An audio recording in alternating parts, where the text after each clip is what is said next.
tardes. Hoy jueves 15 de abril tenemos nuestra reunión académica. Nuestro docente y director de posgrado, el Dr. William Otero, disertará y brindará conceptos claves en el manejo, en el diagnóstico, el seguimiento y el papel del gastroenterólogo en el cáncer de esófago. Agradecemos a nuestro profesor por su esfuerzo constante en nuestra formación académica. Bienvenido, doctor Otero. Doctora Melissa, muchas gracias. Para mí es un placer estar con nuestros estudiantes de pre y posgrado. La doctora Melissa Bastidas es una excelente internista, fellow de gastroenterología de la Universidad Nacional de Colombia, jefe residentes de nuestro posgrado y es una persona absolutamente identificada con todas las iniciativas académicas y me complace mucho estar con ella esta tarde en esta conferencia. La importancia del gastroenterólogo en el cáncer de esófago. El cáncer de esófago es una patología ominosa. Es la sexta causa de muerte por cáncer. En el 2018 hubo más de 500,000 casos nuevos y el riesgo durante la vida para que alguien lo tenga es 0.5%. En la encuesta, en la base de datos más importante en el mundo sobre cáncer, que es el SEER, debe ser una fuente de información de obligatoria consulta de manera permanente por toda la gente que tiene que ver con cáncer. Comparado el cáncer de esófago con otros cánceres, este representa el 1%. La tasa de sobrevida a 5 años es menor del 20%. La edad promedio en la cual se diagnostica este cáncer son 68 años.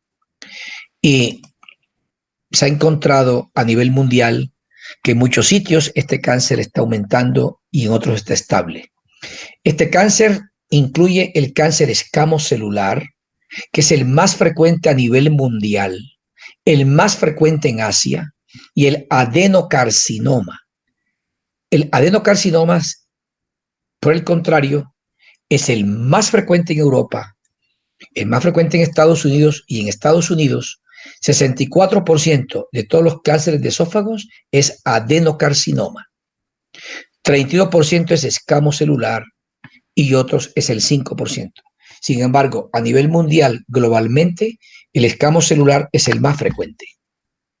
Los factores de riesgo son diferentes para ambos tipos de cánceres. Para el escamocelular, el tabaquismo es importantísimo. El alcohol, igualmente.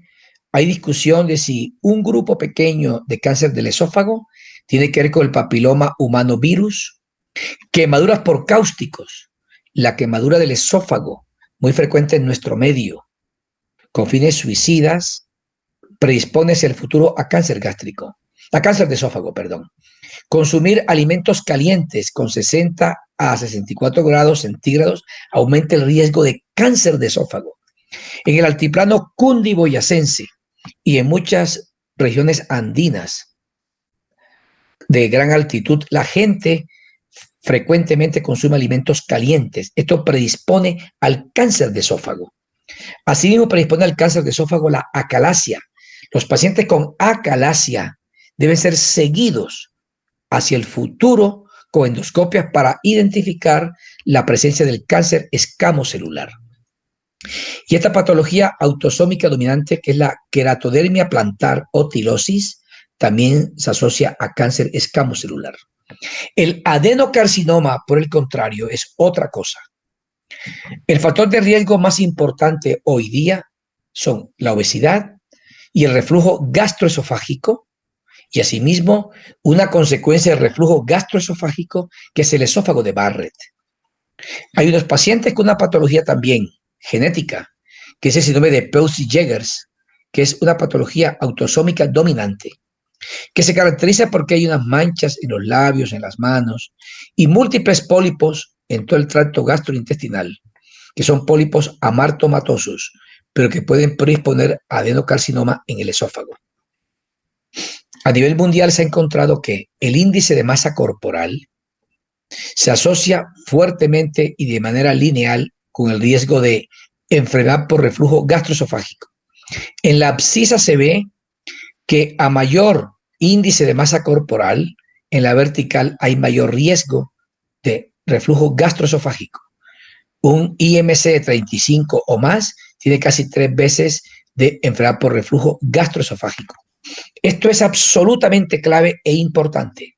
Cuando un paciente con sobrepeso u obesidad está en la consulta y tiene síntomas de reflujo gastroesofágico que no mejoran con el IBP, es necesario insistirle en que debe bajar de peso. El índice de masa corporal y la obesidad, aquí está la probabilidad de síntomas de reflujo en este metaanálisis publicado hace algunos años. 1.73 veces de síntomas de reflujo. Esofagitis erosiva, 1.87 veces. Barrett, casi 2 veces. Adenocarcinoma, 2.5 veces. Algo importante, sin embargo, que no debe olvidarse es esto. Síntomas de reflujo semanales tienen un riesgo de cáncer de esófago de 5 veces. Si el reflujo es diario, 7 veces. Pero debe tenerse en cuenta y no olvidar que no obstante esta relación, también es cierto que 40% de personas sin síntomas de reflujo se ha encontrado en los pacientes con cáncer de esófago. Hay un adenocarcinoma. Se encuesta al paciente a ver si vea síntomas de reflujo y 40% de ellos nunca han tenido reflujo gastroesofágico. De tal suerte que no es solamente los síntomas, sino que la obesidad, etcétera, tiene que ver, así como otras manifestaciones. Con respecto a H. pylori, está clarísimo la relación, el vínculo causal entre H. pylori y el riesgo de adenocarcinoma por debajo del cardias. El riesgo, el OR 5 veces, y el riesgo atribuible es una medida que nuestros estudiantes manejan perfectamente bien. 95 a 97% de los adenocarcinomas del estómago se deben a la presencia de H. pylori. El adenocarcinoma del esófago, reflujo y Barrett son los que justifican, inducen la aparición de cáncer del esófago. No tiene que ver aquí nada Helicobacter pylori. Adenocarcinoma del cardia gástrico tampoco tiene que ver aquí H. pylori. Y el carcinoma escamoso del esófago, nada que ver H. pylori. Conclusión, H. pylori está vinculado con el cáncer gástrico. Y los factores de riesgo con base en publicaciones más recientes, escamo celular, Asia y África. Adenocarcinoma, en Colombia se requieren estudios un poco más cuidadosos para determinar cuál de los dos es el que predomina y cuál es la prevalencia de los mismos. Tenemos excelentes bases de datos para el cáncer gástrico, pero no tenemos tan buenas para el cáncer de esófago. El género para ambos es más frecuente en mujeres, en hombres que en mujeres. La raza, blanco, negros más que caucásicos. Estado socioeconómico del escamo celular para gente del área rural, bajos ingresos económicos. El adenocarcinoma es otra cosa. Es de zonas urbanas industrializadas y altos ingresos. La obesidad es muy importante en el adenocarcinoma. El alcohol, muy importante en el escamo celular, y el tabaco.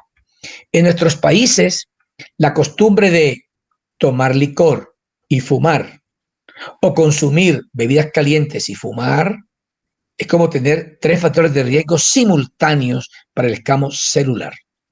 El esófago de Barrett y reflujo para el adenocarcinoma, y los vegetales, frutas frescas, etcétera, favorece que haya menos cánceres, y por supuesto que las bebidas calientes tienen que ver con la aparición del escamo celular. Esta baja ingesta de verduras y frutas hay que cambiarla por una alta ingesta en verduras y frutas. Con la aparición del concepto de dietas bajas en FODMAP, la gente quiere quitar las verduras y las frutas. No las pueden quitar. Son factores protectores de múltiples cánceres en el cuerpo humano. Y estableciendo por el nivel de riesgo, fumar para escamo celular, alto riesgo. Cáusticos previos, ingestión para suicidarse, alto riesgo. Tilosis, alto riesgo. Acalasia, alto riesgo. Anemia de Fanconi, alto riesgo. La combinación nefasta de fumar y tomar licor, alto riesgo para el escamo celular. Plummer-Vinson, una anemia ferropénica severa con membrana en el esófago, riesgo intermedio a alto para escamo celular. Esclerodermia, intermedio a alto para escamo celular. El alcohol es intermedio, pero alcohol más cigarrillo, funesto. En cambio, el adenocarcinoma, Barrett, obesidad, fumar, etcétera, menos impacto el fumar, pero no importa, se prohíbe fumar y se prohíbe tomar licor, que es una recomendación absolutamente sana en medicina. Clínicamente, el cáncer de esófago puede producir disfagia cuando el lumen del esófago mide menos de 13 milímetros. Cuando el lumen del esófago ha bajado un 70%, lo más probable es que el paciente ya tiene un cáncer de esófago localmente avanzado.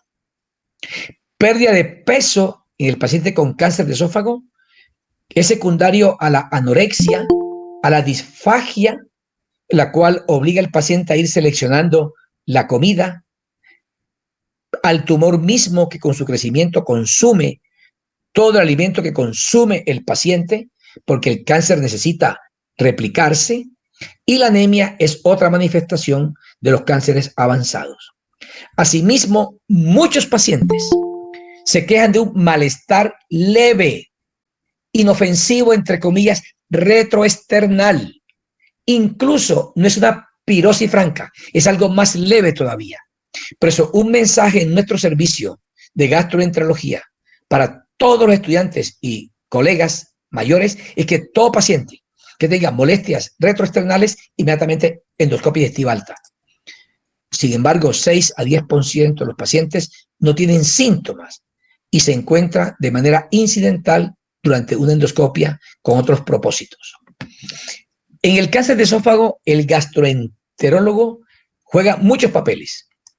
Es fundamental para el diagnóstico temprano de la patología. Fundamental para un adecuado seguimiento y vigilancia en pacientes de alto riesgo de cáncer de esófago. Es fundamental cuando un endoscopista que haga ecoendoscopia realice este procedimiento, porque el ultrasonido permite ayudar en el estadiaje del tumor, y asimismo el gastroenterólogo terapéutico puede hacer tratamiento endoscópico del tumor o de sus complicaciones. Y esas complicaciones se pueden aliviar, se pueden paliar con prótesis, corrigiendo fístulas, haciendo gastrostomías para nutrición, etc. Así entonces el gastroenterólogo participa prácticamente en todas las fases de la aparición de esta importante patología. Cuando se hace endoscopia digestiva alta, es importantísimo tener en cuenta que si hay una lesión sospechosa o una úlcera o una masa, una biopsia rinde 93%, 2 biopsias 95%, 3 biopsias 98%. El profesor David Graham, uno de los gastroenterólogos más importantes en el mundo, que ha contribuido muchísimo al conocimiento mundial de cáncer, helicobacter, etc., es un destacado investigador. Hace muchos años este trabajo tan importante ha sido pionero y los médicos en el mundo lo han seguido cuidadosamente para aumentar la sensibilidad y la eficacia al tomar biopsias en una lesión del esófago. Esta es una paciente nuestra que atendimos hace 15 días en nuestro servicio. Tenía básicamente, analizando con mucho detenimiento, esta alteración de la coloración del esófago. Ella se quejaba de una molestia retroesternal leve. Aquí un escamo celular identificado por 14 biopsias que tomamos en un segmento largo. Esta paciente hoy día está en tratamiento. Asimismo, esta alteración tan sutil, si el médico dispone de NBI, la puede identificar, y con Lugol se puede marcar este escamo celular clarísimo ahí. Esta masita que se ve aquí en la unión escamo-columnar con NBI se caracteriza perfectamente. También se puede encontrar a la endoscopia una estenosis tumoral. Lamentablemente, estos pacientes, cuando empiezan con la disfagia, han consultado al médico de cuidado primario y tenemos pacientes que les han aconsejado que cambien la comida sólida por blanda. Todo paciente que tenga disfagia hay que hacerle endoscopia digestiva alta. Masas ulceradas catastróficas son tumores prácticamente incurables. Y esta estenosis concéntrica de un adenocarcinoma. El esófago de Barrett es una patología fundamental que el médico debe estar totalmente entrenado para identificarlo y para seguirlo. La clasificación de Praga desde hace muchos años es el estándar para, uno, medirlo como cuánto circunferencialmente el máxima cantidad de tejido con epitelio de aspecto metaplásico y asimismo cuánta es de manera circunferencial y asimismo lo máximo en una lengüeta que se llama entonces el C, que es circunferencial, cuánto mide circunferencial desde la unión escamocolumnar hasta el cardias y cuánto mide la lengüeta que sería el máximo. Es la mejor herramienta disponible para evaluar la longitud por endoscopia del esófago de Barrett y se mide durante la retirada del endoscopio. Todas las guías y todos los expertos coinciden en que es el método para evaluar la longitud. El protocolo de Seattle debe seguirse siempre. Desde el primer momento que se identifica un Barrett, en esa primera endoscopia hay que tomar 4 biopsias en cada cuadrante, en los cada 2 centímetros. Y lo que persigue la biopsia es que el patólogo identifique las células caliciformes productoras de moco, bien sea con hematoxina y eosina, y el patólogo ya define utilizar o no Alcian Blue o PAS para identificar esta célula, que es la que marca la presencia de esófago de Barrett. Para los americanos hay esófago de Barrett cuando hay células caliciformes. En algunos países, como el Reino Unido, países del Reino Unido, consideran Barrett cualquier epitelio cilíndrico. Nosotros estamos alineados con Estados Unidos en este concepto. Son células caliciformes. Y entre mayor tiempo se demora el gastroenterólogo mirando, identificando la mucosa de aspecto metaplásico, mayor es la proporción de pacientes en los cuales encuentra patología asociada al Barrett. Aquí se ve cómo más tiempo de observación del Barrett, más lesiones sospechosas se identifican y más cáncer o displasia de alto grado. Nadie que haga endoscopia puede tener prisa. La importancia de la endoscopia es hacerla bien y hay muchos indicadores de calidad. Y aquí se ve cómo, si el médico se demora más de 1 minuto mirando con calma cada centímetro de Barrett, encuentra más lesiones sospechosas y más displasia en ese individuo. De tal suerte que en nuestro servicio está prohibido los médicos apresurados. Hay múltiples modalidades de tratamiento para este tumor. La endoscopia digestiva alta está indicada para tumores tempranos y, por ejemplo, esta es una lesión que con NBI se ve perfectamente aquí. Aquí se magnifica, se le hace una ecoendoscopia y se puede ver que la lesión no compromete más allá la submucosa y se puede resecar endoscópicamente. También aquí se identifica la lesión. En una lengüeta del Barrett hay un nódulo. Lo ideal sería que estos nódulos se manden una ecoendoscopia. El ecoendoscopista encuentra que aquí está la lesión, pero no compromete la submucosa. Sería muy sencillo, con una copa, igual que una varice, se succiona y se ha quitado un cáncer ahí. Esta es una ablación y este es post-ablación. Se ve cómo ha quedado el esófago en este individuo. El stent, para paliar el cáncer inoperable y que el paciente tenga menos disfagia transitoriamente, también es una estrategia que utilizan los médicos que manejan estos pacientes de manera multidisciplinaria. Se pone el stent, el paciente puede dar a comer mejor. Sin embargo, todo el mundo sabe y a nivel mundial se ha comprobado que dentro del stent puede crecer el tumor y habrá que poner otro stent, etcétera, pero estamos frente a casos absolutamente avanzados. Recientemente, esta semana, la Asociación Americana de Gastroenterología ha liberado una guía de práctica clínica sobre el manejo óptimo con prótesis de las estenosis malignas del tracto gastrointestinal, y los médicos ya van a empezar a usarla porque se dan directrices muy claras sobre cómo paliar las obstrucciones gastrointestinales. En el caso que nos compete aquí a nosotros ahorita, se ve si el paciente es candidato para una resección, o sea que es resecable el tumor, lo determina el cirujano y el oncólogo, pues se optimiza la vía oral, se puede usar alimentación enteral. Si no es resecable, entonces el médico endoscopista terapéutico puede utilizar el stent esofágico con el oncólogo decidirá usar braquiterapia o no, o combinar un stent autoexpandible con braquiterapia. La esofagectomía, la cirugía de cáncer de esófago, tradicionalmente en el mundo durante muchos años se ha considerado la modalidad primaria curativa del cáncer de esófago.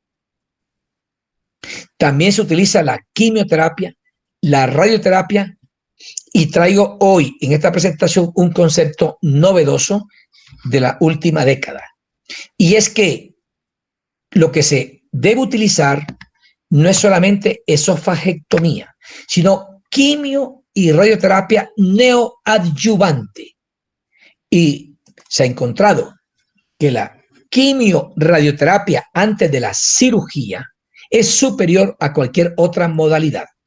Este metaanálisis publicado recientemente en este mes anterior ha comparado las diferentes estrategias. Este es un metaanálisis en red que ha comparado quimioterapia neoadyuvante, quimio-radioterapia neoadyuvante, quimioterapia neoadyuvante, radioterapia neoadyuvante, cirugía sola, quimio, radioterapia adyuvante. Para los estudiantes, después que se ha operado, le han dado quimio, radioterapia. Para los estudiantes, se llama neoadyuvancia con B pequeña, adyuvancia. No existe adyudancia, es con B. Cuando se da quimio y radio antes de la cirugía, este metaanálisis ha mostrado lo siguiente, que sobrevida global es superior con neoadyuvancia de quimio y radioterapia versus las otras modalidades.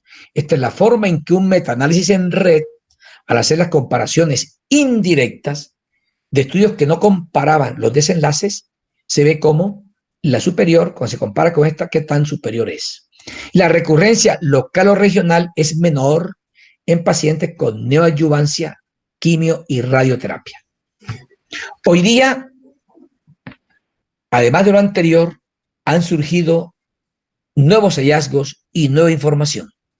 Recientemente se ha encontrado que el nivolumab, un medicamento para inmunoterapia de este cáncer, cuando se da nivolumab a pacientes que tuvieron inicialmente neoadyuvancia con quimio y radioterapia y después cirugía, si a esos pacientes después de lo anterior se le da nivolumab como terapia adyuvante, la cosa es superior.